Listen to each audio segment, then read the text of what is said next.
Ali ste seznanjeni, da bodo z današnjim dnem avtobusi mestnega prometa vozili po obvoznih poteh?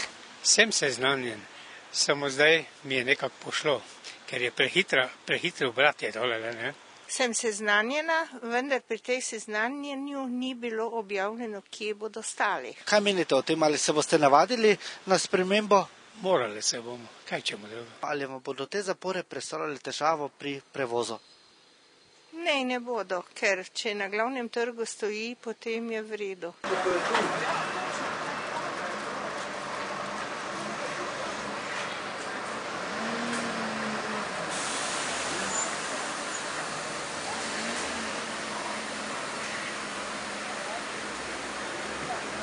Lahko pojasnite, zakaj bodo aprila prihodnje leto za ves promet zaprt del Svetozarevske in ulice Objarko?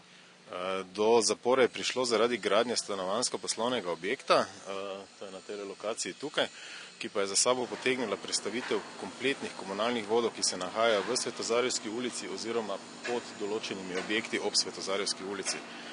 Potrebno je prestaviti kompletne komunalne vode, se pravi od vodovoda, plinovoda, kabelske, optični kabel, koaksialni kabel. Največji poseg pa je prestavitev kolektorja zbiralnega, ki v tem delu mesta pobira tako meteorne kot fekalne vode. Izvedbo le tega v ločenem sistemu, se pravi posebej za fekalne in posebej za meteorne vode. Poseg se dogaja na globini okrog 10 metrov, za kar je treba pač odpreti kompletno cesto, urediti na novo vse komunalne vode.